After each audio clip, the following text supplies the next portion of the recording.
ٹھیک ہے نا. بالکل صحیح. تو جب جو ہمارا دشمن ہے وہ خفیہ ہے، ظاہری ہے، جو کچھ بھی ہے، اس کی کوشش یہ ہے کہ وہ ہم جو سیاسی گراؤنڈ چیز بن سکتی تھی اور کہیں نہ کہیں جو ہے ایکٹیویٹی ہو سکتی تھی، دارالخلافہ میں ایکٹیویٹی ہوتی ہیں لیکن وہ بڑی سیف ہوتی ہیں، بڑی وائزنگلی اس کو لیا جاتا ہے کیونکہ وہ سیکیورٹی ایریا ہوتا ہے، اس میں سفارت خانے ہوتے لیکن ہیں. جہانگیر صاحب یہ آپ کوئی جو سیاسی سرگرمیوں کو سبوتاژ کرنے کے لیے یہ جان بوجھ کے ڈیلیبریٹلی نوئنگلی دانستہ یہ کارروائی شروع کی گئی ہے. لیکن جہانگیر صاحب معذرت کے ساتھ آپ جو کہہ رہے ہیں کہ ڈیلیبریٹ شروع کی گئی، دیکھیں اس سے نقصان تو عام عوام کا ہو رہا ہے، ایک نقصان پاکستان کا ہو رہا ہے کہ پاکستان کا وہ مثبت کردار جو بڑی محنت کے بعد ہم نے تیار کیا تھا، سارے پاکستانیوں نے اس پہ قربانیاں دی، آج وہ کردار کو مسخ کرنے کی کوشش کی جا رہی ہے. آپ کہہ رہے ہیں کہ اس کے اوپر سیاست ہو رہی ہے، تو وزیر داخلہ جناب رانا ثناء اللہ صاحب کا کیا کردار ہے اس کے اوپر؟ ہم سیاست پہ تو ان کی گفتگو سن رہے ہیں. رانا ثناء اللہ صاحب کے کردار پر ہم آتے ہیں، لیکن مسئلہ یہ ہے جو بھوچال آیا ہے، جو سیاسی جو اتنی خلفشار پیدا ہوئی ہے، یہ تو اس سیاسی جو ان کی حکمت عملی ہے، جو ان کی دانش ہے، جس کو ہم بیمار انٹلیکٹ کے کہہ سکتے ہیں، اس کی وجہ سے صورتحال پیدا ہوئی ہے. اب ان سے سمجھ نہیں رہی، دشمن تو اسی سر ان سے نہیں سمجھ رہی تو مجھے یہ بتا دینا، چلیں مان لیے رانا ثناء اللہ کے آپ یہ دیکھیں، سمجھے آپ جس طرح وہ باتیں کرتے ہیں، دیکھیں کتنی احمقانہ بات کر رہے ہیں. رانا ثناء اللہ کی ایک بات آپ کو بتاؤں، بڑی مجھے ہنسی آ رہی تھی. وہ کہتے تھے کہ جب یہ جو بنڈر باٹ ہوتی ہے، جو ووٹ خریدے جاتے ہیں، یہ جو ادھر سے یہ ہارس ٹریڈنگ ہوتی ہے، اس کے پچھلے ریٹ جو بتا رہے تھے نا، جی جی پچھلے ریٹ بتا رہے تھے کروڑوں میں. اب رانا ثناء اللہ صاحب کو وہ اچھا نہیں لگا کہ وہ دشمن بھی، ان کا مخالف بھی تو کروڑوں کے ریٹ لگا رہا تھا، انہوں نے اربوں سے شروع کیے. 2 ارب مل رہے ہیں کہ ایک ٹکٹ پہ، ایک خریدنے پہ 2 ارب کی قیمت لگائی جا رہی ہے. لیکن جہانگیر صاحب میرا یہی سوال ہے، میرا سوال بھی یہی ہے کہ اس وقت ملک میں امن و امان کا مسئلہ بنا ہوا ہے. International news papers, news agencies اس وقت آپ کے دارالحکومت کی بات کر رہے ہیں، دارالخلافہ کی بات کر رہے ہیں، وہ کہہ رہے ہیں کہ یہاں پہ سیکیورٹی کنسرنز موجود ہیں، ایمبیسیز کی وارننگ جاری کی جا رہی ہے، اس طرح کی خبریں شائع ہو رہی ہیں. سر آپ یہ دیکھیں کہ ایسے موقع پہ ہمارے یہاں پہ وزیر داخلہ ایک شخص شاید اگر اس تمام تر صورتحال سے پرے ہو جائے کہ سیاست میں کیا ہو رہا ہے، وہ اگر گراؤنڈ پر اگر موجود ہو شاید صورتحال بہتر ہو سکتی ہے. دیکھیں گراؤنڈ پر ہو یا انڈر گراؤنڈ ہے، نتائج تو ہمیں بھگتنے ہیں. جس نے جو عمل کیے اس قوم کے ساتھ، اس کے ساتھ تو جو ہے نا وہ ہمیں بھگتنا ہے اور ہم بھگت رہے ہیں. پہلے ان کو بھگت رہے تھے اور اب ان کا رونا رو رہے تھے. ابھی ان کے ہمارے آنسو پوچھے بھی نہیں کہ رانا ثناء اللہ صاحب ایک فلم بن کے ہمارے پر نازل ہو گئے. ان کو بات کرنے کا، ان کا خوشگمانی دیکھیں کہ وہ بہت اچھی باتیں کر رہے ہیں، لیکن وہ ان کی یہ باتیں تو دیکھیں جو منطق اور لاجک کی بنیاد تو ایک ہوتی ہے. جو سر میں منطق اور لاجک کی بنیاد پر اگر یہ سوال پوچھوں کہ اس وقت وفاقی حکومت کی بات کریں تو ان کے پاس رہے صحیح اسلام آباد کی چند کلومیٹر کی حکومت ہے. اگر وہاں کی حکومت بھی، اگر وہاں کے معاملات بھی نہیں سنبھالے جا رہے تو پھر سوال تو اٹھے گا نا کہ اس ملک میں ہو کیا رہا ہے. معاشی صورتحال بہتر نہیں، اقتصادی صورتحال بہتر نہیں، آپ کے دوست ممالک سے تعلقات بہتر نہیں. آج آئی ایم ایف کے حوالے سے جو اطلاعات ہیں کہ آئی ایم ایف کی جو ڈیل ہے اس میں مزید ایک تاخیر ہو رہی ہے. سیکیورٹی ایک میٹر ہے جو ہم انٹرنلی ہینڈل کر سکتے ہیں، سرحدوں کی صورتحال کو بہتر بنا سکتے ہیں. سر یہ کیوں نہیں ہو پا رہا؟ یہ اتنا بڑا مسئلہ نہیں ہونا چاہیے اب ہمارے لیے. جب آپ کسی حقیقت کو، ایک حقیقت کو سمجھے نا، حقیقت واحد ہوتی ہے صورتحال. آپ اس کو ڈیوائڈ اور اسپلٹ کر کے دیکھو گے کہ یہ کر رہے ہیں، یہ کر رہے ہیں، 8 مہینے میں کر رہے ہیں، تو 3.5 سالوں میں انہوں نے بھی یہی کیا. سر انہوں نے یہ کیا، یہ تو تجربہ کار ہے نا. نہیں، ان کا جو کرنا تھا وہ ان کے ساتھ گیا، وہ چلے گئے. تجربہ تو اس کا کاری کے مطلب ساتھ 8 مہینے میں یہ بھی ڈیلیور نہ کر کر رہے ہیں. ان کی تجربہ کاری حماقتوں کا ریکارڈ پہلے بھی موجود تھا. سر اگر یہ تجربہ کار ہیں تو ان کا سارا تجربہ اس محور پہ گھوم رہا ہے ٹھیک ہو گیا کہ ان کے پرانے فیصلے، ماضی کے فیصلے فروٹفل نہیں تھے. سر پھر اگر یہی جب کرنا تھا تو پچھلی حکومت کو برطرف کرنے کا کیا ایسی ضرورت آن پیش ہوئی؟ کیسا کیا وجہ ہوئی کہ اگر یہی کچھ ریپیٹ ہونا تھا تو سر پچھلی حکومت تو یہ مان بھی نہیں رہی ہے کہ ہم سے کچھ غلطیاں ہوئی اور انہوں نے غلطیاں کی. اب تو ان کی غلطیوں کا اس کے ذمہ دار پھر کون ہے؟ ارے مزے کی بات یہ کہ اتنے حماقت ہے عمران خان کی پارٹی کے، یا عمران خان جو بیان دے رہے ہیں وہ کہتے ہیں کہ بھائی یہ تو ذمہ داری نیب کی ذمہ داری ہماری نہیں, ہم نے جو پکڑا ہے نا تو وہ نیب والوں نے پکڑا, ہم سے کیوں کہہ رہے ہو, ہمارا نام کہاں سے آ گیا, یہ تو جو ہے ہمارے سابق جنرل کرتے رہے ہیں جو باجوہ کی بات ہے. اس کا مطلب ہے کہ یہ لوگ بھی معصوم ہی تھے. سر میں صرف ایک سوال پوچھ رہا ہوں, اس ملک میں شاید عوام کو چھوڑ کے ہر کوئی معصوم ہی ہے. سر مجھے ایک بات بتائیں, اس وقت کی جو صورتحال ہے, امن و امان خراب ہے, آپ سیاست کی بات کریں وہاں پہ کوئی بہتری نظر نہیں آ رہی, برداشت تو اب شاید سیاست دانوں سے لے کے ہر کسی میں اب وہ بہت کم رہ گئی ہے. سر اس میں سفر کون, اللہ نہ کرے اس وقت پاکستان میں کوئی بڑا کوئی سانحہ ہو گیا تو کون ذمہ دار ہوگا؟ یہ رانا ثناء اللہ صاحب کے جو بیانات ہیں سیاست کے میدانوں سے لے کے دیگر تمام تر امور کے اوپر ان کی بات سامنے آتی ہے. سر جو ان کا اپنا ڈومین ہے وہ بات نہیں کر رہے. آپ کے وزیر دفاع جن کی ذمہ داری ہے سرحدی حدود کے دفاع کو یقینی بنانا ایجنسیز کے ساتھ, آرمی کے ساتھ مل کے, وہ آ کے بیان دیتے ہیں کہ ملک میں انرجی کرائسس کیسے ریزالو ہوگا, ملک میں کون کتنی بچت کر لے, عوام 8 بجے یہ کر لے, 10 بجے وہ کر لے, اتنے بجے سو جائے, اتنے بجے جاگ جائے. سر یہ وزیر دفاع کا پورٹ فولیو نہیں ہے. اگر یہی کچھ اسی طریقے سے چلانا ہے تو پھر کیا کہوں میں اس تجربے کو, مجھے یہ بھی تو بتا دیں نا.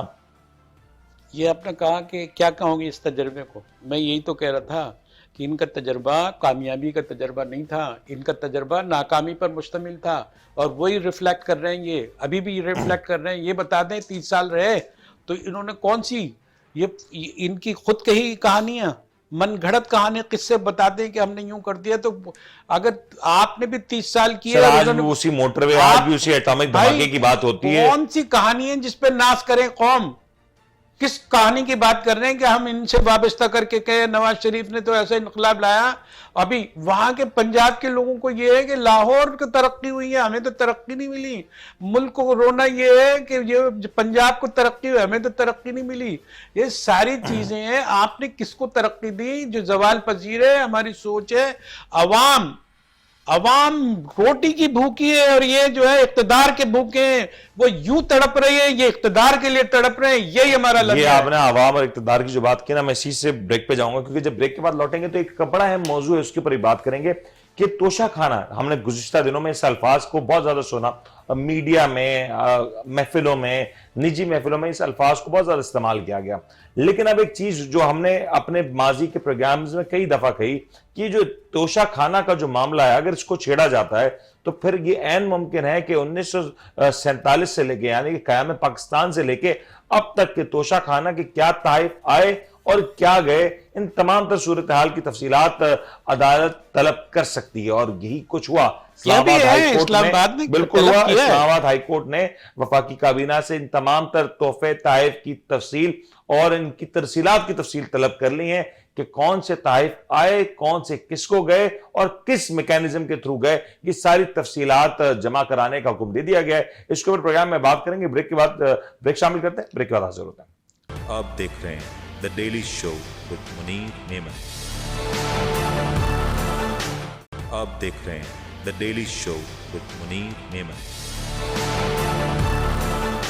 پروگرام میں آپ کو ایک بار پھر سے خوش آمدید کہتے ہیں. ذرا تذکرہ کرتے ہیں توشہ خانہ کے تحائف کا.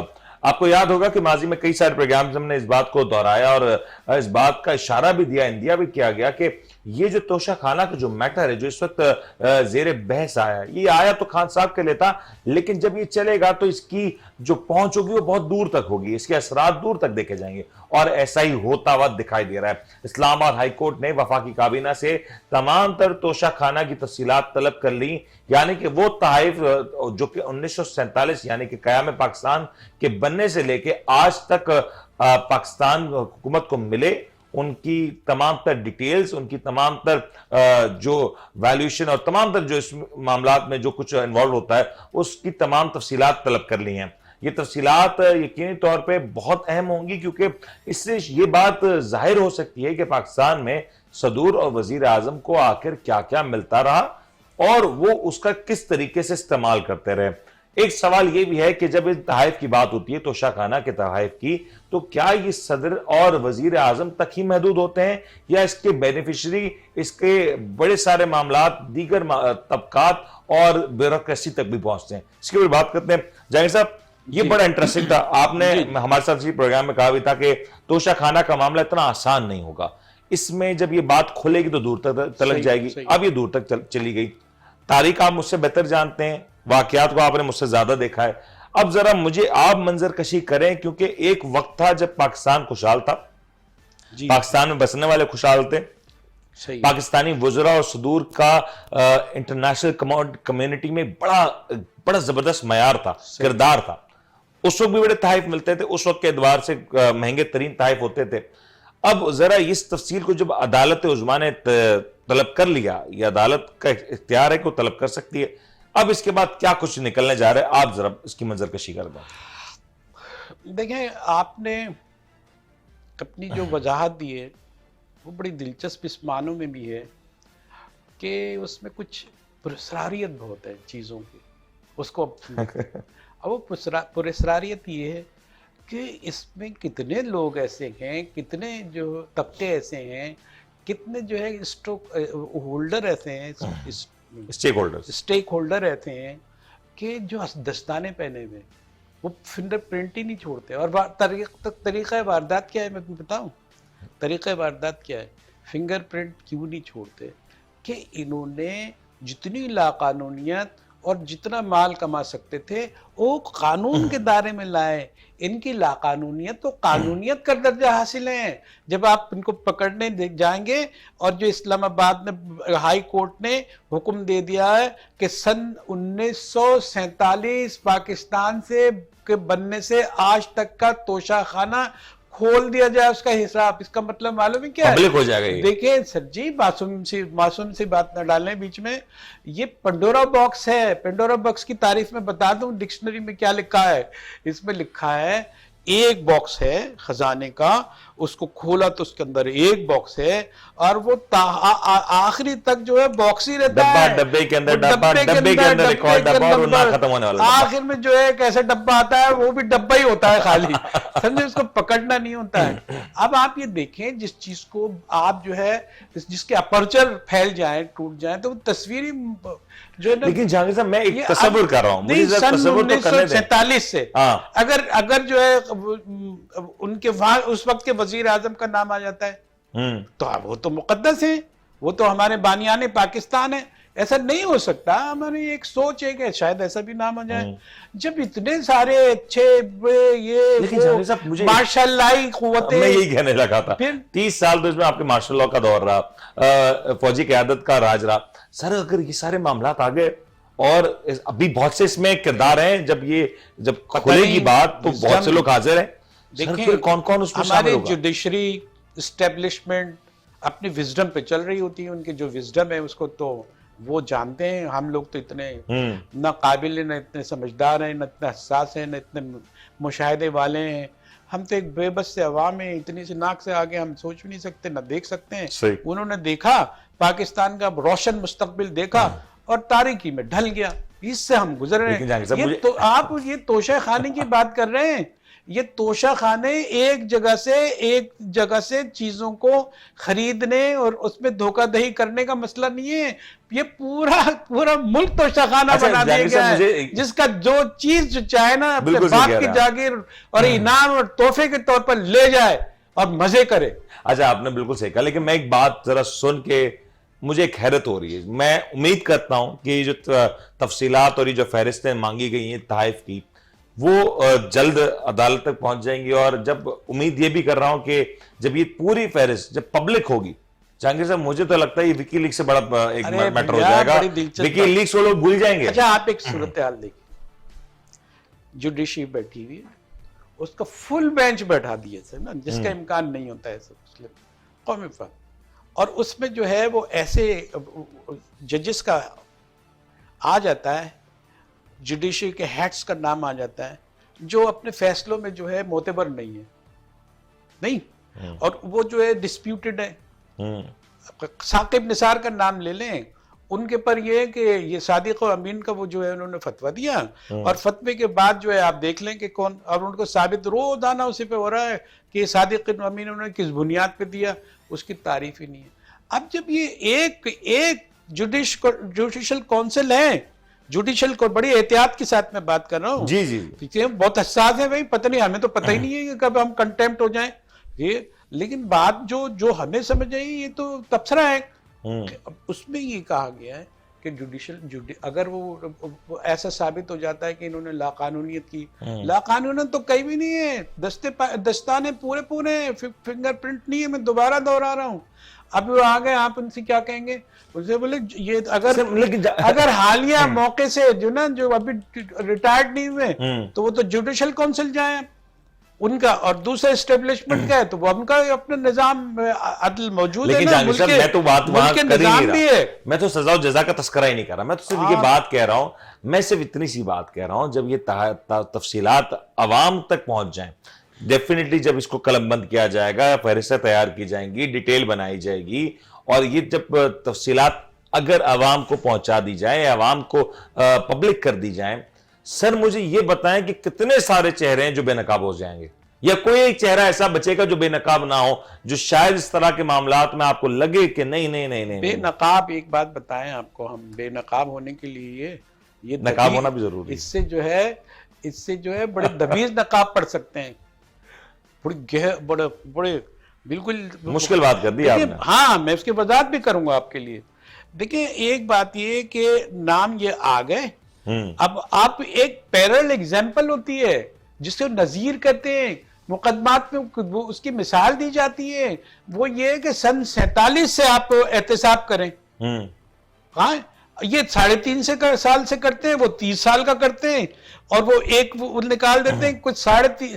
اگر یہ مثال قائم ہو جاتی ہے تو کہاں سے حساب، کس شعبے میں یہ لوٹ مار مچی ہے، کب سے جو ہے پاکستان ڈی ریل ہوا ہے، کہاں سے کرو گے اور کس شعبے میں کرو گے؟ میں تو صرف اسی بات کے لیے خوش ہوں کہ جو تمام تفصیلات جمع ہو جائے گی، عوام کو دکھ جائے گا، شاید عوام کوئی بہتر فیصلہ کر سکے گی، اور اگر کچھ نہ کیا جائے، میں کہتا ہوں کچھ بھی نہ کیا جائے، اگر تمام تر حکومت کو، جائیں گی یہ چیزیں، بالکل آپ صحیح کہہ رہے ہیں، اس کا آنا اتنا آسان نہیں، اور ہم خوش ہو رہے ہیں، وہ خوشی بھی مجھے نہیں لگتا زیادہ دیر پا رہے گی، لیکن مجھے صرف اس بات کا اگر ایک اس طرح کا میں تصور کر لوں، ایک خوش گمانی کے کہ ایسا کوئی فیصلہ آ جائے کہ آج کے بعد جو بھی حکومت آئے گی اور جب وہ حکومت جائے گی تو آنے والی حکومت جانے والی کے تمام تر تفصیلات دیکھے جائے گی کہ اس دور میں 2 سال میں 3 سال میں 5 سال میں ہمارے حکومتوں کی طرح مدت بھی مختلف ہوتی ہے نا، تو اس کرسی پہ جو یہ صاحب رہے، انہوں نے 4 سال گزارے، ان کے دور میں یہ تحائف آئے، یہ یہاں پہ گئے، یہ یہاں پہ گئے، ان کی یہ تفصیلات تھی، مالیت یہ تھی۔ اگر یہی ہو جائے، میں کہتا ہوں آگے شاید آگے کا یہ رستہ بند ہو جائے گا، پیچھے چلے بہت کچھ ہو گیا، پلیزنٹ ڈریم فل جو ہے نا، وہ آپ بات کرتے ہیں، دیوانے کا خواب بھی سمجھ لیں آپ تو پھر۔ دیکھیں آپ نے جو تصویر پیش کی، اچھا میں زیادہ تو نہیں مانگ رہا، اچھا میں نے کچھ زیادہ مانگ لیا، آپ یہ بات کہہ رہے ہیں بھائی توشہ خانہ حاضر ہے، اگر موقع ہے تو یہ پورا ملک توشہ خانہ ہے سر، آپ ایک توشہ خانے کی بات کر رہے ہیں، وہاں تو خرید و فروخت کچھ 15% یا 20% دے کے، اور یہ کچھ تو ادائیگی کرنی پڑتی ہے، یہاں تو جہاں چاہے آپ کا ہاتھ آپ صاف کر سکتے ہیں، اس کو اپنے سٹرکچر کو تو ٹھیک کریں، کون کرے گا، کس میں ہمت ہے؟ اور سب کے سب المیاں یہ ہیں، سارے ادارے جو ہے نا اسٹریس میں، دباؤ میں اور بدنام کیے ہوئے ہیں، یا تو بدنام ہے یا حقیقت ہے، یا بدنام کیے ہوئے ہیں، پروپیگنڈے کا شکار ہے، آپ کہاں سے سانس لیں گے؟ اچھا تو آپ مجھے یہ کہہ رہے ہیں، اچھا مجھے پھر ایک اور پہ سوال یاد آ گیا، اگر اس توشہ خانہ میں کوئی ایسا کیس آ جاتا ہے جس میں 50 کروڑ سے زائد کی رقم ہو تو اس میں نیب شامل ہوگا؟ بڑی دلچسپ بات کی یار تو تم نے ٹیکنیکل جو ہے ہمیں ناک آؤٹ کرنے کی کوشش کی ہے کہ جو لوٹ مار کے جو ہے وہ تو 50 کروڑ لاؤ، جی جی 50 کروڑ تو بہت ہی کم ہوگا، پھر تو احتساب ہو سکتا ہے، یا تو ایک نئی کوڑی لے کے اچھا پھر ایک اور سوال، ایک اور سوال، ہمارے عام طور پہ جو چیزوں کی ویلیویشن ہے نا، اس کو نکالنے کا طریقہ کار بھی مختلف ہے، کچھ لوگ ویلیویشن کرنٹ پرائس پہ لے رہے ہوتے ہیں، کچھ لوگ اسی کاسٹ پرائس پہ لے رہے ہوتے ہیں، ایٹ ٹائم آف بائنگ یا at the time of purchase, یا ایک ہوتا ہے at the time of sale, تو یہ دونوں کی پرائسز میں عام طور پر بڑا فرق ہو جاتا ہے۔ اسسمنٹ بورڈ ہوتا ہے ان کا، سر میں یہ تو کہہ رہا ہوں دباؤ کا شکار ہوتا ہے۔ اچھا پھر اس میں یہ بھی ہوتا ہے کہ دباؤ میں نہیں ہوگا وہ بورڈ، اس کی حکومت کے حصہ نہیں بالکل صحیح ہوگا کہہ رہے ہیں، بالکل صحیح، اس میں عام طور پہ جو اس طرح کی جو آرٹیکلز ہوتے ہیں، لیڈرز کا کریکٹر اگر ہوتا نا تب تو یہ ساری باتیں آپ کر سکتے تھے۔ سر میں کریکٹر کا مسئلہ تبھی تو یہ ساری باتیں کرنی پڑی ہیں کہ اگر ان کی ویلیویشن نکالی جاتی تو پھر یہ کون ڈیٹرمائن کرے گا کہ ان کی ویلیویشن آن ہائر سائڈ لینی ہے یا آن لوور سائڈ لینی ہے، یہ ایگریگیٹڈ ویلیویشن لینی ہے، کیونکہ ہمارے ہاں تو اس بات کا بھی ایک بڑا مسئلہ رہتا ہے کہ کون سی